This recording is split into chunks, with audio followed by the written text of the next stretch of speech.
Mr. Speaker, will you please call the House to order? The bill is passed. We'd like to get a budget that represents the interests of the people who are standing here with me now. To be part of the struggle to achieve a better society for all.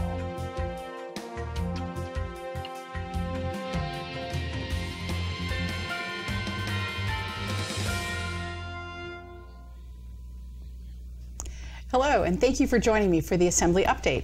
I'm really excited today because my guest is Jeanne Packer.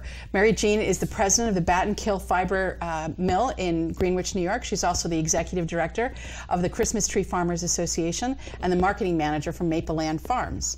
And Jeanne is here today to talk about all things maple. My favorite weekend, Maple Weekend, is coming up, and I'm delighted to have you here to talk about maple farming in the state of New York. Thank you, Jeanne. Thank you, Assemblywoman. It's great to be here. I'm wondering if you could start us off by talking about what is the process of making maple syrup? How does it all work? Well, it starts in the forest, and we need sugar maple trees and other maple trees, and we can only get the sap from those trees this time of year. We need cold nights and warm days for the sap to run. So this has been kind of a challenging weather season, I imagine. Well, we've had a lot of nice warm days, and we actually started tapping our trees in January and boiled our sap into syrup the first time on February 1st. Wow, that's early. Very early. Some years, like last year, we didn't start boiling until well into March. I remember last year there was a lot of concern that maybe the season wasn't going to be so good. And actually, last year's season ended up being pretty good, and I think this year's season's going to end up good too. But boy, it's been a long haul getting enough sap. I bet. And one of the things that I think is so interesting is that really our region is one of the few parts of the world where you can make maple syrup. Oh, that's right. Only right here in North America. A few U.S. states and a few Canadian provinces. The rest of the world doesn't have maple trees. That's terrific. So can you talk to us a little bit about what some of the challenges are that maple growers are facing? Well, in the very short term, of course, weather is always a challenge. In the longer term, we want to make sure we don't get pests, invasive species like the Asian longhorn beetle. If they were to eat our maple trees, it would be the end of our resource. But assuming we can get through the weather and the bugs, then our challenges are connecting to markets. There's a lot of people who eat a lot of sweetener, but they don't all understand that some kinds of sweeteners are better than others, that maple syrup is really one of the absolute best and most healthy sweeteners. Now we just have to connect to those people and get it to them. It's a heavy product, so it's hard to ship, for example, to the other side of the world. So for people who are really concerned about the effects of sugar on their diet but still want to use a sweetener, what are some of the attributes of maple syrup that make it a better sweetener to use than some of the other alternatives? A nutritionist at the University of Rhode Island has actually done quite a lot of research about the way the sugar is compounded in the maple syrup and how it digests and is absorbed in the body. So all that leads to positioning maple syrup almost as like a superfood. It's a very healthy way that it is absorbed and gives us energy and nutrients, including some trace minerals that become concentrated when the sap is boiled into syrup. Wow, so it's really, really there's a great big market for this out there because a lot of people are very concerned about the impacts that sugar has on the growth in diabetes and obesity, and so we want to be able to connect our local growers with the broader market. So if transportation is an issue, what are some of the ways that state policy can help overcome some of that? Well, probably our greatest challenge now is just finding economical ways to move the product. And as much as I'd like to have state policy on it, the fact of the matter is it's just a very heavy product. And working with partners is a big way of accomplishing that. For example, our farm is near Battenkill Creamery, and we sell a lot of syrup into New York City, and Battenkill Creamery lets us put our syrup on the back of their truck. Ah. I understand, by the way, that the Battenkill Creamery is going to be featuring hot maple sundaes at the Maple Weekend. but that's an aside. I know that Mapleland Farms has had some experience developing overseas markets. Can you talk a little bit about your experience reaching out into the global market to develop an export business for your product? Oh, sure. We visited a trade show in the UAE a few years ago, and the Emirati really love sweet flavors, and they raise their own honey there. But of course, in the Arab nation, there's no maple trees.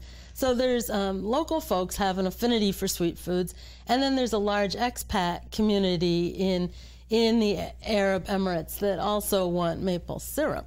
So as a result of visiting that show, we met a number of chefs and several distributors who all wanted to go right to the farm for their maple products. And it was a wonderful opportunity to present a product. I have a friend who's Saudi and is bilingual, and she was a big asset in helping to talk with some of the buyers who English was not really one of their languages. So we think about maple syrup as being really kind of a New York State, a North American thing, pancakes, maple syrup. But really, there is a bigger opportunity for our producers in the state to tap into, excuse the pun, the larger market. Oh, for sure. And I'm aware of some other producers in other parts of the state who have been selling into Germany and other Central European countries, and also to the Far East market, especially Japan and South Korea. That's terrific. We have some recipes we absolutely love at home that are Thai food using maple. And it's just that wonderful combination of the cilantro and the sweetness of the maple, and then the soy, and just some chicken and noodles. It's wonderful. Wow, I'm getting hungry. So with all of that, so we've got the local market, we've got the national market, we've got the international market. How big is maple in New York State from an industry perspective? There's at least 2,000 maple producers here in New York State, and at last count, which I think was the 2012 Ag Census, it's over a $25 million crop. New York is number 2 in maple, just behind Vermont, and that's largely because we have an untapped resource. Wow. We only tap about 1% of all our maple trees here in New York. Dr. Michael Farrell at Cornell's Uline Research Station in Lake Placid, who does nothing but maple all the time, has identified certain regions of New York where there's plenty of maple trees, and we just need to find ways of accessing them. That's terrific. And what stops people from accessing those trees? Well, in some cases, it's who owns the trees, which may be the state.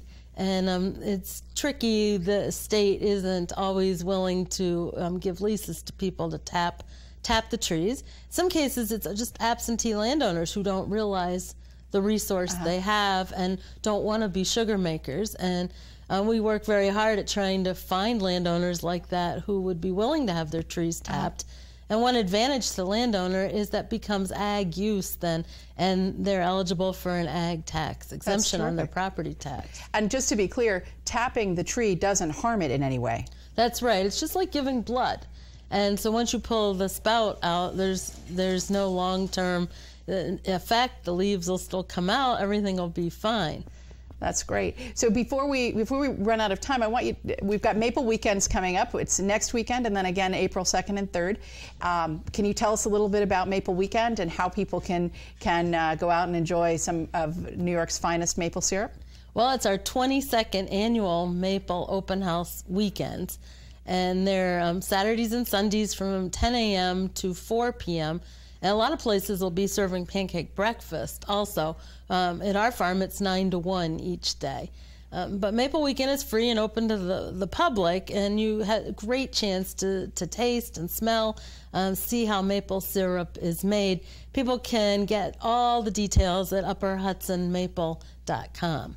upperhudsonmaple.com. Yes. Okay, and there's a map there for a self-guided tour. And there's also an app this year.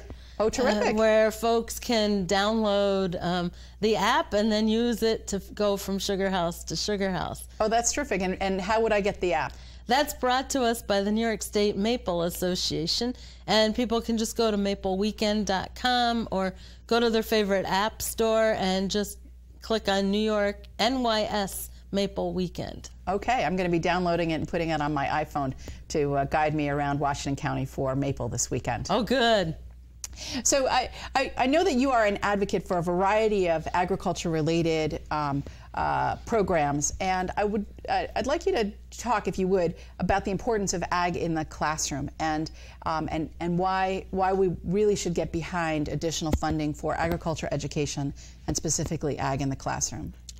You're right. I am a huge believer in the importance of ag education and ag in the classroom. And we're kind of talking about two things at once here. Ag in the classroom is usually referring to kind of K through 7 before kids get to ag classes like they have in junior high and high school. It's before FFA. Okay. It's integrating right into a kindergarten or a second grade or wherever, lessons and lesson plans that relate to growing your own food or thinking about where your food comes from, understanding the lives of farmers and who brings you your food. So it's a big awareness piece at that age for kids to understand that meat doesn't come from a package in the supermarket and that sweetener like maple syrup grows on trees. So, and we're really talking about not just ag in the classroom for kids who grow up in rural communities, but ag in the classroom for all kids, urban, rural, suburban, to help them to have a concept of where food comes from and get them acclimated to the notion that we want to eat healthy foods and growing food locally and eating local foods are really an important component to that nutritional experience. That's exactly right. That so many kids now are 2 or 3 generations removed from the farm, even upstate.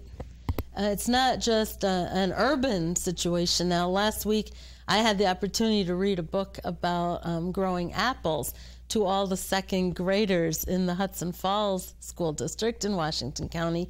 And a lot of those kids really hadn't thought through that apples came from a farm and that we had apple farms in Washington County.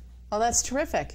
That's true. It sounds like a great program. And are there then additional agriculture education programs for the older kids, for middle school and high school?